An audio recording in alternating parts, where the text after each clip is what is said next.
Class 11 work power energy का एक important question है। अ बॉडी ऑफ मास आपके एनसीईआरटी का है। A body of mass 0.5 kg travel in a straight line with the velocity v is equal to a x की power 3/2 where a is equal to.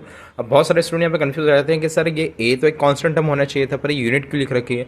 खाली आपको confuse करने के लिए लिख रखा है। अगर आप a को विथ यूनिट उठा के यहाँ पुट करते हैं और x की यूनिट क्या होती है, मीटर होती है, मीटर की पावर 3/2 हो जाएगा। सबको सिंप्लीफाई करते हैं तो आपका आंसर मीटर पर सेकंड ही आएगा।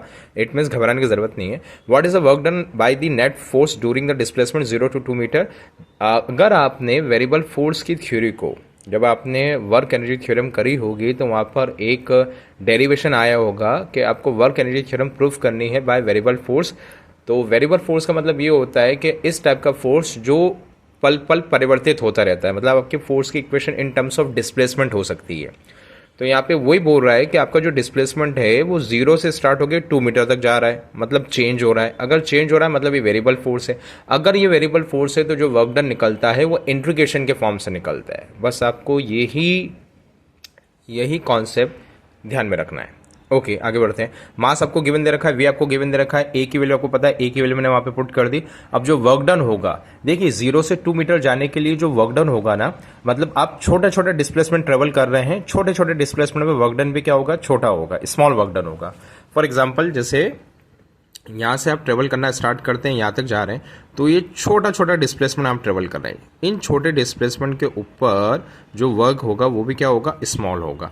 अब जितने भी वर्क है सबको आप ऐड कर दीजिए। तो ये ऐड वाला जो मेथड होता है मैथ्स के अंदर, इसे हम इंटीग्रेशन बोलते हैं कि जितने भी छोटे छोटे से डिस्प्लेसमेंट है उनकी वजह से जो वर्क हो रहा है, ठीक है, टोटल वर्क निकालने के लिए हम इंटीग्रेट कर देते हैं। तो डी डब्ल्यू को इंटीग्रेशन करा, आपका वर्क का फॉर्मूला होता है एफ इंटू डी एक्स, मतलब फोर्स इंटू डिस्प्लेसमेंट होता है। डिस्प्लेसमेंट यहाँ पे आपका एक्स के फॉर्म में चल रहा है, इसलिए हमने यहाँ पे dx लिखा है। छोटा जो डिस्प्लेसमेंट है उसको हमने dx लिखा है। लिमिट हो गई आपकी 0 से 2, ये x की लिमिट है। ओके, अब फोर्स का फॉर्मूला क्या होता है, ma होता है, हमने ma रख दिया। m मेरा कांस्टेंट है, मैंने बाहर निकाल लिया। अब a क्या होता है, dv अपॉन में dt, ये dv अपॉन dt लिख दिया। बस थोड़ा सा यहाँ पे ध्यान ये रखना है कि ये रहा dv अपॉन dt, लेकिन आपको v दिया है इन टर्म्स ऑफ x। तो एक काम करिए, कैसे भी करके v बना लीजिए। तो साफ तो दिख रहा है, डिस्प्लेसमेंट में टाइम का मतलब क्या होता है, v होता है। तो dx अपॉन dt करूंगा तो v बन जाएगा। ये मेरा dx अपॉन dt क्या बन गया, मेरा v बन गया। पीछे dv है तो v के फॉर्म में आप क्या कर दो, इंटीग्रेट कर दो। v के फॉर्म में इंटीग्रेट कर दिया, लेकिन थोड़ा सा रुकिएगा, आप अपर और लो लिमिट पुट मत कर दीजिएगा, क्योंकि जो लिमिट है वो तो x के फॉर्म में। अब v की वैल्यू हमें x के फॉर्म में दे रखी है, तो ये वैल्यू उठा के मैंने यहाँ पुट कर दी। अब सब कुछ ठीक हो गया। अब ये जो पावर 2 है, ये 5 का भी पावर है, ये जो पावर 2 है ये इसका भी पावर है। तो x की नीचे डिनोमिनेटर में 2 है, न्यूमरेटर आपका अपर पावर में 2 आ गया, 2 से 2 कैंसिल हो जाएगा, और 5 का स्क्वायर तो 25 होता ही है।